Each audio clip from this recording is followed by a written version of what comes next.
Good morning, everyone. Welcome to the breakout one. Welcome to the microservices infrastructure with HashiCorp tooling talk. Today, I want to talk to you a little bit about how we help one of our customers to build a out-of-the-box solution that could help companies get started with writing microservices and running them. We run into several issues while building this, so I want to talk to you about the challenges that we had, how we fixed them, and what are the current problems that we have and that we see not only in this project but also industry-wise, and where should we go from there, kind of thing. But first, let's talk a little bit about me, just so that you get acquainted with me. My name is Carlos Leon. I'm originally from Colombia. I'm now based in Amsterdam, the Netherlands, where I work for Container Solutions. It's a service consulting company where we help our customers with programmable infrastructure issues. I'm also a hang gliding pilot, and this is a little bit off topic, but do we have any sort of free flight pilots in the room, like paragliders? Paragliding? Okay, skydivers, base jumpers, wingsuit? No? Okay, no, very well, but still, like we have base jumpers and skydivers. That's quite scary. Okay, shall we talk about after the talk? Can you please guys join me at the booth? I would really love to talk to you. Now, coming back to track, my Twitter handle is Mongrelion. You can shoot at me at Twitter. I would be more than happy to just talk to you guys. And unfortunately, there's going to be no Q&A, but the booth is just out of the room to the left, all the way to the bottom, the little table that says Container Solutions with the dreadlocks guy. That's me. You can come talk to me, and we can discuss stuff related to computers. Please do not ask me if I have weed, because I know that I feel the profile, but we're brown skin guy, dreadlocks, California, Colombian. I mean, I know that you feel very much inclined to ask me about drugs, but please do not. Thank you. So let's go with the agenda. So we are going to be talking about software development. How many software developers do we have here? People that do software development for a living. Okay, keep your hands up. How many operators do we have in the room? Okay, you guys are raising both hands, so you're like developer and operator, so you get the joke, right? Like, oh yeah, we do both things. Yeah, we rock it. Okay, how many DevOps we have in the room? DevOps engineers, that you get paid for doing DevOps. All right, cool. How many managers do we have in the room? How many spreadsheet feeders do we have in the room? Reporters. Great, nice. How many, I don't know, graphic designers do we have in the room? Any? No? Wow, okay. But you're cheating because you're the photographer. That doesn't count. Okay. Oh, wait. So we're going to be talking about software development, and also we're going to be talking about challenges with microservices, what kind of problems microservices solve, and what kind of problems microservices introduce to daily life or whatever. So we start with software development. We have a smoke seller, a vaporware seller, or the marketing guy. He goes to the customer, he raises all sorts of requirements and comes up with ideas that we are working on and that we will have ready by Friday. Then this person comes back to the development group, says, okay guys, by Friday we're developing that feature that we've been delaying for 9 months and that is going to take us 6, but we're going to build it in 3 days. So then the developer is okay, thank you, Dick, kind of thing. And so there is a developer that is going to work overnight and is going to convert the business requirements into working functionality. At some point, this angry developer is going to produce a deployable unit that, after a while, he's going to toss over the wall. And then somebody called the operator, which can be can be rather satisfied with his job or maybe not because he's on call all the time. And so this person is going to take this deployable unit and is going to send it to the servers, and hopefully everything is going to be all right. Now, the story sounds kind of okay, but in reality, we know how frustrating it can be, right? How many of you guys are on call right now? So you can come out to the left, to my booth, free hugs. So we know that this problem exists in a lot of companies, even though today is 2016 and people are talking about deep learning of infrastructure and infrastructure that knows how much load you're going to receive and then is going to prepare your infrastructure for that kind of thing. Still, nowadays, we still have people doing waterfall kind of thing. So they say, okay, this is actually not right, because if the infrastructure or the application goes down in the middle of the night, and it's not my fault as an operator, it's the developer's fault, but still, it is me who is on call. It is me who is being blamed for something that I didn't do wrong. So the picture is not really nice. There's a lot of people that get frustrated about this, and they wanted to do better, so they came up with, okay, DevOps. This column that you're seeing in the center, nice, is called the wall of confusion, and it's what I was talking about, the deployable unit that gets produced, tossed over the wall, then the operator takes it and then deploys it to production. So they say, okay, this is wrong, let's maybe put these people together, and this is where I want to tell you guys about a little story, because I grew up in Colombia, right? My grandmother comes from the countryside, and I don't know how it is in the States or outside of Colombia, but people from the countryside in Colombia, they are a little bit rough.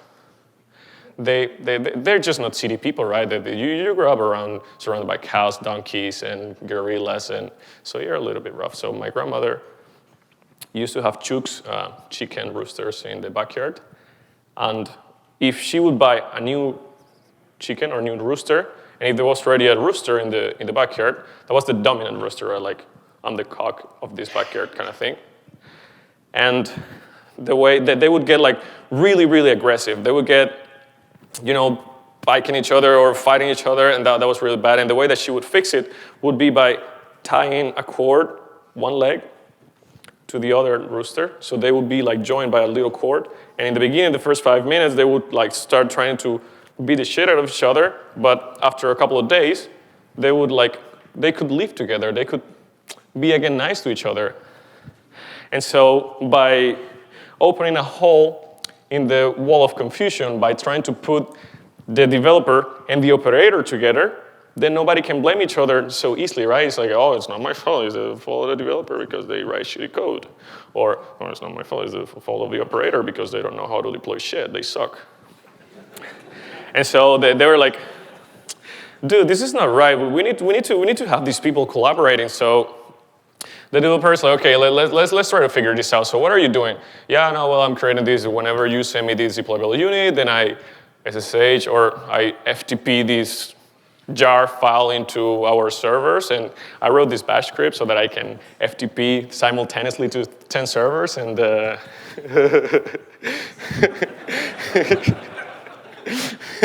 then the developer, of course, is like, dude, like, what are you even doing? Let's automate this. And so developers started collaborating with operators like, hey, you're doing this manually, but you can actually automate it by leveraging code. I don't know Bash. Bash is horrible, but I know Python, or I know Ruby, or I know this other fancy scripting language. I know Node.js. Hype 2006. And now it's Haskell, right? Now people are like, oh, I do Haskell, bro. So the developers started helping operators by automating everything. But nevertheless, people that were supposed to be maintaining the infrastructure, they were still doing that, the operators. But the people that were supposed to be bringing value to your company, to develop features and to deliver features every release cycle, they were not doing so because they were helping the operators automate the infrastructure, which in the long run would be good. But at that point, you're stuck. You are not producing much value to the company. And if you're a developer, you're super happy to be working on something really, really fascinating and interesting, like, oh, nice, I'm not doing crappy Excel sheet or filling hours or whatever. I'm like writing automation code. I'm such a badass kind of thing. But the managers, they want you to bring value to the company. So it is a little bit of a catch-22 situation. You need to fix the deployment process, but you also need to be delivering value to the company. So what do you do? So that is one of the questions that we need to ask ourselves when we are making the transition from developer to DevOps or from ops to DevOps. So developers is like, I don't want to touch infrastructure. Like, I'm a developer, I'm not an operator. And fair enough, we're not operators as developers, and operators are not developers. But then the operators are like, do you mean like the developers are going to touch the machines? Like, you're going to give access to production to developers? This DevOps thing is nonsense. So it's like, no, don't. My servers. So I said, okay, guys, you need to collaborate. So this is where DevOps, a colleague of mine called Mark Heistek, he has a nice talk. It's titled, DevOps is not just about the tooling. So people forget that DevOps, or they think that DevOps is like, okay, Ansible or Chef and Travis CI, and boom, we do DevOps. It's way much more than that. It's also the cultural change. Having people understand that giving access to production to a developer might not be a bad idea. If it is a junior developer that doesn't know what they're doing and they SQL, they select everything from a table and they delete production, that might be a bad thing. But how many of you guys are junior developers? One noob. Medium, intermediate developers? Senior developers? These numbers are not matching that. It's like 3 intermediate and 4 seniors, and there's like 70 people here, or I don't know.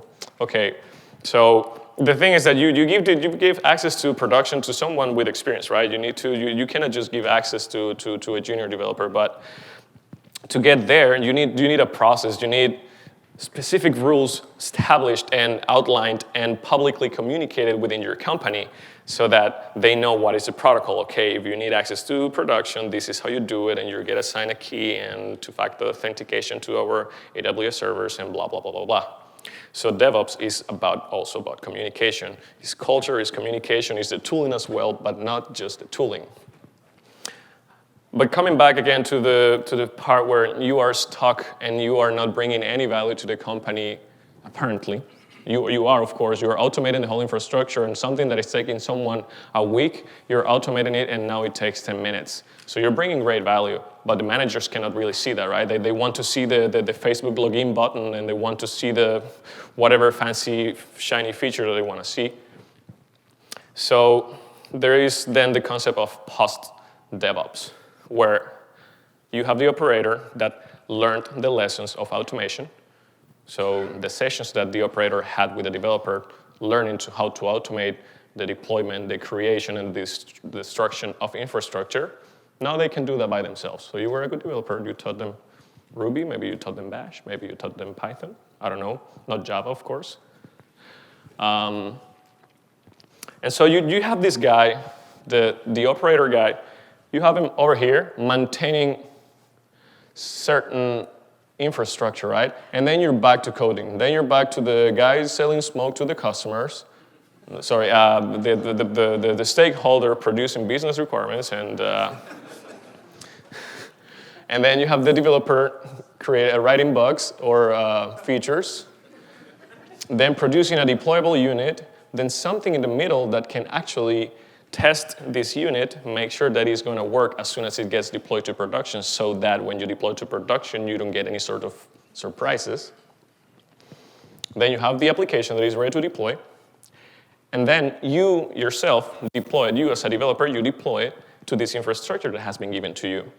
Now, I would like to quote Adrian Cockcroft's talk where he said that if you ship it, you own it. No, how does it go again? Does anybody remember? Like, you build it, you run it. It's great. It's great. Operators love that shit, because they don't have to be on call anymore. I mean, that as a developer that is on call, then you start like, okay, this needs to really, really work. Otherwise, I'm going to be on call all night long, and nobody wants that. So it brings like a higher level of code quality overall throughout the whole company. So then the operator is back to just creating a certain infrastructure, keeping it up and running for you, but you are the one that is in charge of producing good quality code and deploying it promoting it to whatever environment that is. So microservices, what is that? Is it like creating a single class creating a single Docker container per class, or is it like a domain business unit kind of thing, or is it what is it really? I like what Adrian said yesterday, that if you create a microservice that can only be deployed all together with another microservice, then you create a distributed monolith. that was gold. Anywho, microservices. We have originally an architecture of a monolith that is looking like this, right? We have a Ruby on Rails application or a Java application that has all the layers for talking to the database and for presenting the information to the user, for getting the input and processing everything. And there is a storage layer down here, and then the application is talking all the time to the source layer. And every time that, every time that you're hitting spikes in your traffic, then to scale or to respond to that traffic that is coming in, you increase the amount of nodes that you're running this thing together. So this application, let's say, that has modules for registering users and for sharing pictures and for submitting posts and whatnot, and there is the NFL games happening and everybody's tweeting, right? And so you're getting a lot of that traffic, but you cannot just tweet, you cannot just increase the part that handles the tweets that is coming to your application. You have to like scale the whole thing. So then you create 10,000s of servers of this to serve the load, but the same endpoint is the one that is being hit by all the traffic. So you cannot just scale that part that handles the tweets. You have to scale the whole thing. So the idea with microservices is that you split that up. You figure out exactly what are the domains of your business, and once you figure that out, then you create an application specifically for that domain. If your domain has different dependencies, like you need to know about a session, or you need to know about credits, or you need to know about the amount of the age of the person or the user or whatever that is, if you have that sort of dependency, that should be somewhere else, but your service should be a standalone unit that can process that domain. So you start splitting it up. So you have one domain here, another domain here, and they might be talking to different data sources, or they might be talking to the same data source. That is not really important. The idea is then that the domain is isolated from the rest of the different domains that you have in your application, so that when you need to scale a specific endpoint in your application, you can just do that. Scale it either vertically or horizontally without having to affect the rest of your business. This is good because it can help you save a lot of money. So you start splitting up your microservices, right? You start splitting your domains, you create microservices, and then you can have a single data source, but you can have different endpoints serving the same domain. So to solve the problem of deploying microservices, companies are leveraging the use of containers. The most common container runtime at the moment is Docker. So people are using Docker. So let's stick to Docker for now. This is the Docker meetup Amsterdam. Has anybody of you been to Amsterdam? Wow, that's a lot of potheads. Yeah, you know it. So this is the Docker meetup, and we're celebrating. I'm somewhere in the back. You cannot see me because I'm like really dark and there's a lot of shadow. But this is us celebrating the Docker meetup. There was like a really big cake. It doesn't look as big, but it was plenty of cake for everyone. So you want to deploy your microservices using Docker containers. So how do you manage the cluster of containers that you want to run, right? Like you need a platform that is going to take your containers and it's going to run them. So how do you solve that? That's one of the questions. Another question is, how do you orchestrate it? The moment that you decide to deploy a unit, to promote a unit to a different version, how do you do that? How do you solve that? How about networking? What if you have different Docker hosts running in your cluster? How do you make sure that the container that is running in this node A can talk to this other container running on node B. There is other question we need to ask. How about security? How I make sure that the isolation, the containers are isolated so that only authorized resources can talk and reach that container. How about service discovery? If a container comes up and it depends on a certain service, how do I make sure that this container gets registered itself into the service discovery unit, and how do I make sure that this container can reach out other services? How about persistence? What if this container that I'm running here dies, and I need to reschedule it somewhere else, and I need this data that was written here is now present in the new node where the container is going to be running? How do I fix that? How about monitoring? I need my containers to be monitored all the time. I need to gather all the logs. I need to make sure that they're running. I need to make sure that everything is going fine. And if something is going wrong, I need to be able to look into my system, into the bubbles, and see what really is going on. How about persistence and all that? So how many of you are not familiar with Docker? How many of you have used Docker before, like played around with it? Great. How many of you guys have used it daily for your development workflow? How many of you guys use it for your testing environment? How many of you are running Docker in production? Please raise your hands like you mean it. All right. How many of you are using any sort of fancy orchestration tool for running Docker containers like Kubernetes, Mesoswarm, Nomad? All right, cool, thanks. Okay, so I'm just gonna go real quick over this because you guys are already familiar with Docker. We know that Docker is specified by a Docker file, and then you define how your image is gonna look like. Then you build the image, and then you push it to the Docker registry, and then you can run it somewhere, right? Easy. So how about scheduling?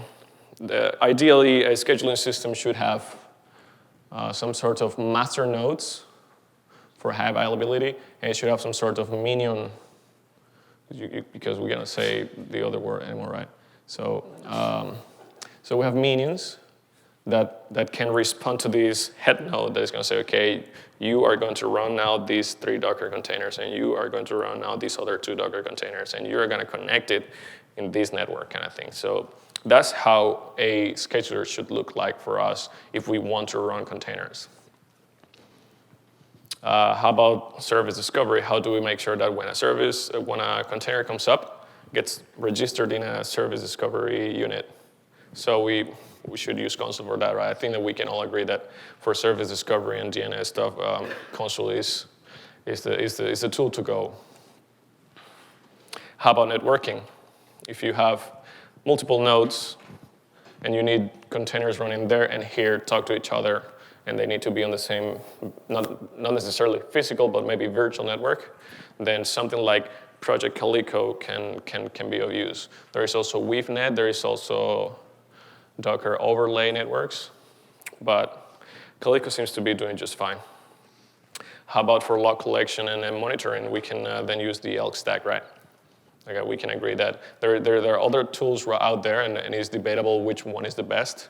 But as for industry standard, maybe, Elk stack seems to do just fine. So after a while, if you start playing around with all these tools and trying to put them together somehow, you will end up with all this. So Terraform, obviously, for creating your infrastructure, and Ansible for deploying or provisioning the whole thing, because you're playing around. If you want to do something more mature, then you will use something more mature, right? Something that doesn't need you to manually run every time that you want to provision your infrastructure. Then you have etcd because Calico depends on that. Then you have something like Mesos for management of the cluster, Marathon, Consul, Vault, blah, blah, blah, blah, blah, blah, blah. But then, so if you start playing around with this and you're building it using company time, unauthorized, like you just go like oh shit, I heard the other day they're gonna start doing like some microservices, like one of the teams is going to start experimenting with microservices, and you want to be like a proactive DevOps guy, right? Like, oh, I know what I'm going to do. I'm going to put together some Swarm. I'm going to put Docker. I'm going to use Terraform, all this shit. I'm going to be so ready when they're coming with the microservices, just to run them all. I'm gonna get the raise that I'm looking forward so much. But then you are actually using unauthorized time that you were not supposed to. You were supposed to be fixing bugs or I don't know, creating new servers or whatever that is. So we created this for you. We put all these tools together for you. We call it Mantle.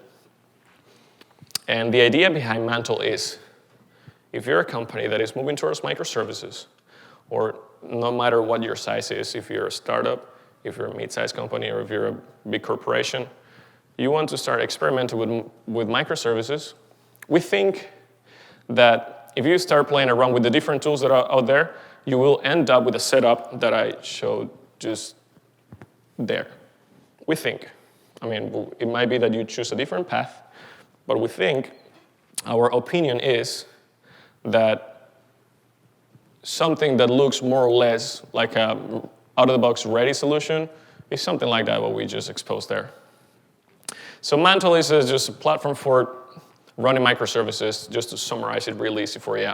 It doesn't, by itself, it doesn't do much, but what we have done is a collection of different services, different software for you to run microservices. So we have service discovery in there. We have cluster management, we have monitoring, we have container scheduling, we have networking, persistence, all these problems, we already fought them and we fixed them. So that's what we came up with. It's cloud agnostic, and I want to make a break here to talk about that because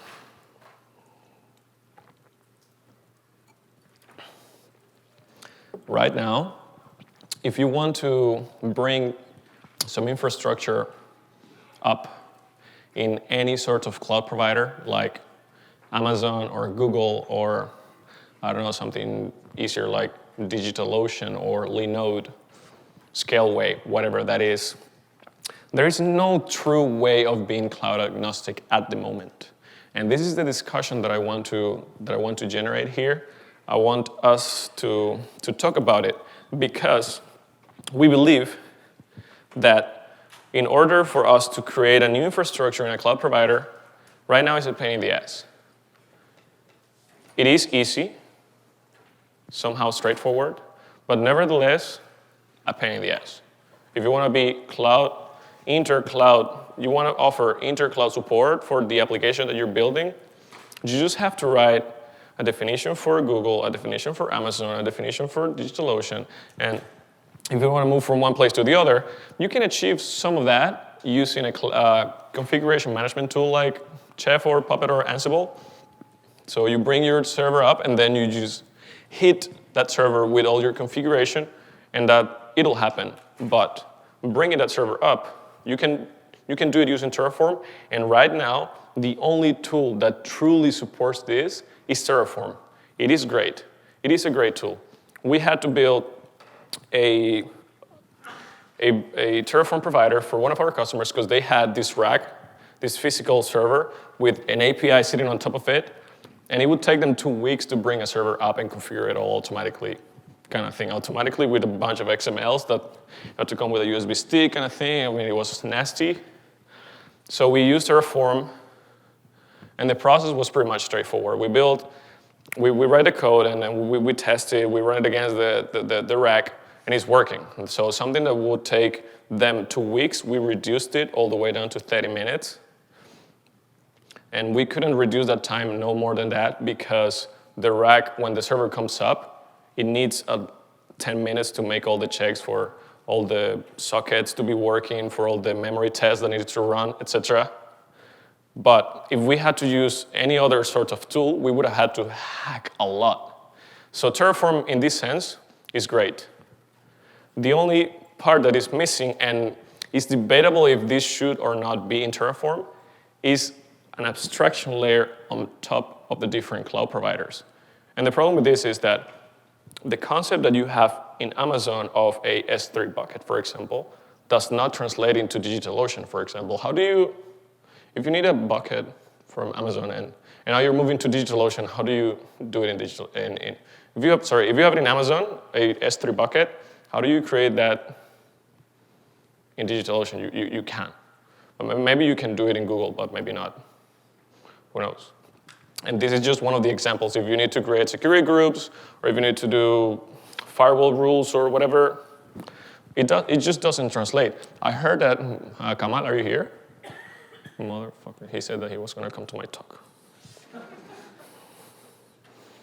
So the guys from PayPal are working on something like that, and I'm really, really curious to see what they come up with, something that is truly cloud agnostic. So today, I want to create my infrastructure in Google, and it happens that Google decided to raise their prices, and okay, we need to move away, so we create an infrastructure in Amazon, and then we migrate the whole thing, just like that. That would be great. So tools like this is something that we're missing at the moment.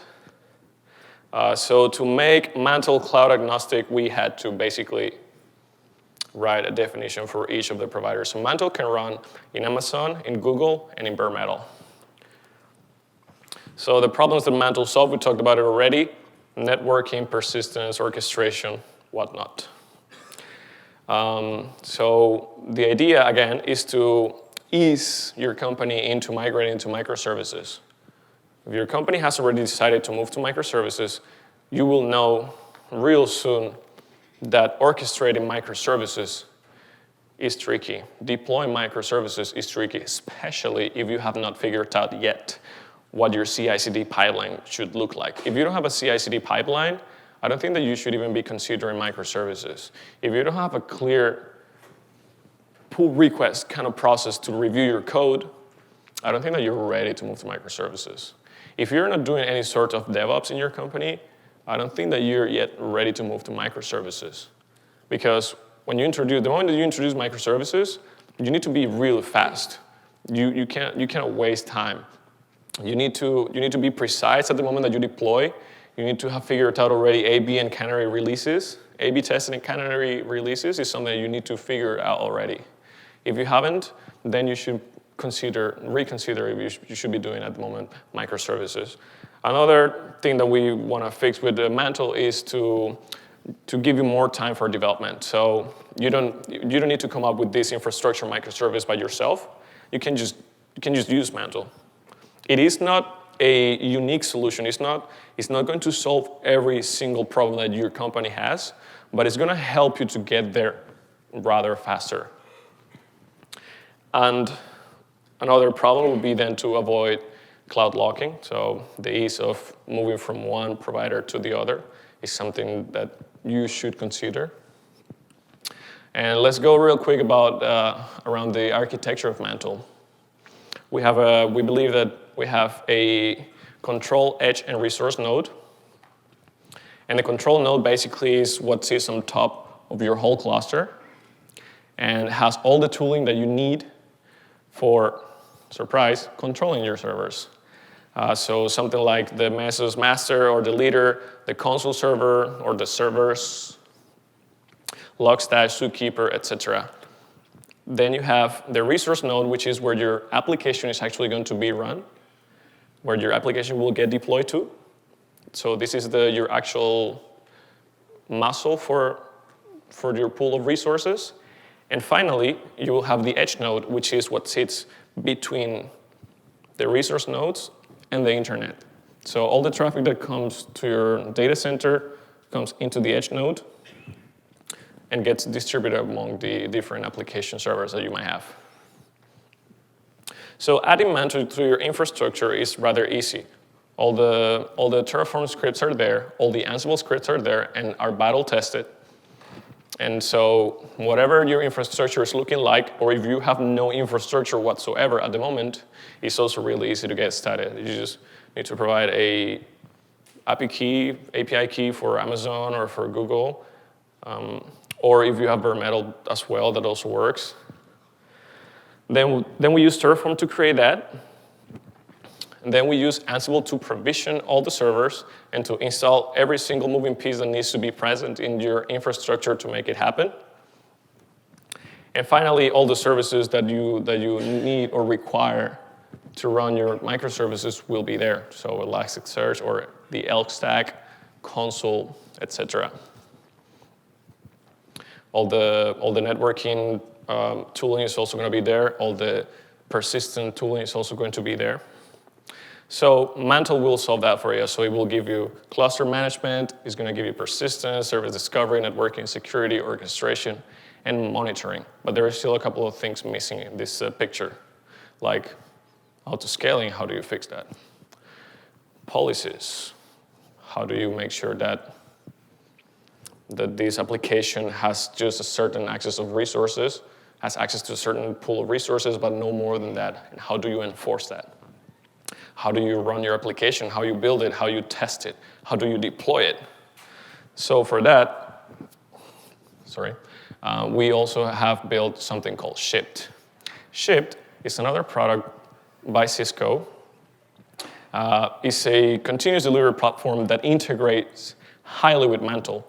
So now that you have all this infrastructure running, Marathon and Consul and whatnot, how do you deploy your services? You need to come up with that as well, or not. You can also just use Shipped, which runs on top of Mantle, and it knows already what are your moving pieces and what is your strategy for running containers, and it will just do that. You give it a project. Where are you? I lost the slide. No. Okay. No. No.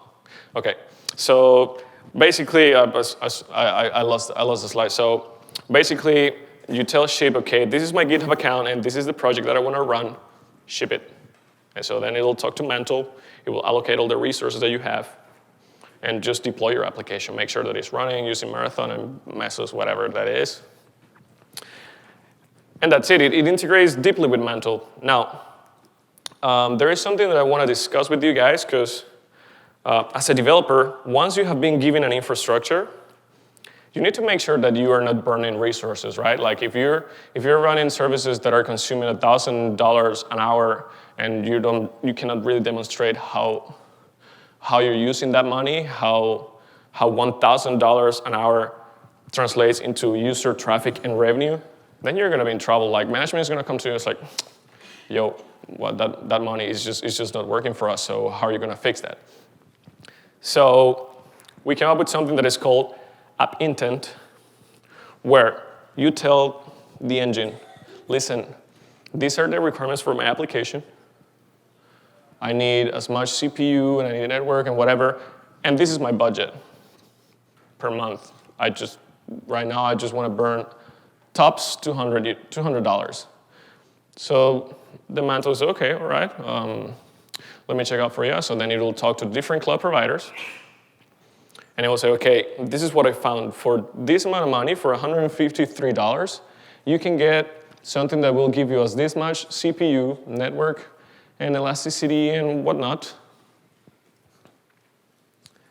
And it's going to cost you $153. And it's okay.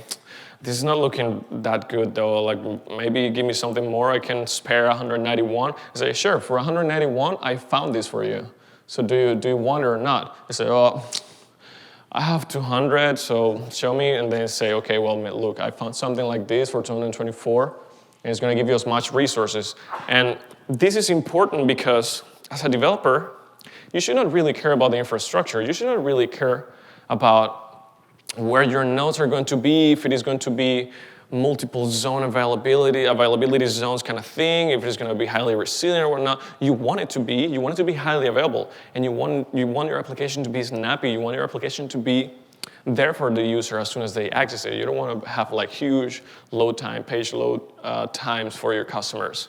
That's what you care about. But you don't want to care about the minor details, like, okay, and is it going to be like a 10 gigabit network interface kind of thing? And is it like an Intel, or is it like a blah, blah, blah processor kind of thing?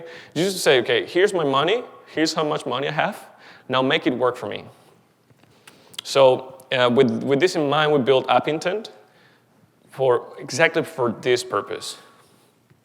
So in the end, this is how the whole thing looks like. altogether. You have a developer here, and he's running mini Mantle. It's another tool for running Mantle on your computer. And then you push something to GitHub, then there's going to be something testing your code and pushing the produced artifact to Docker. And then something else is going to take here, deploy it to Mantle, and everything's going to be running. So you can either run on whatever cloud provider and with whatever policies you have already applied using app intent and whatnot. So then we are then done with building your application, scaling it, monitoring, deploying it. All the networking stuff is already figured out for you. All the storage problems are figured out for you. All the scheduling is already figured out for you. So there is a lot of answers that you had asked yourself, well, when you were going to build this infrastructure.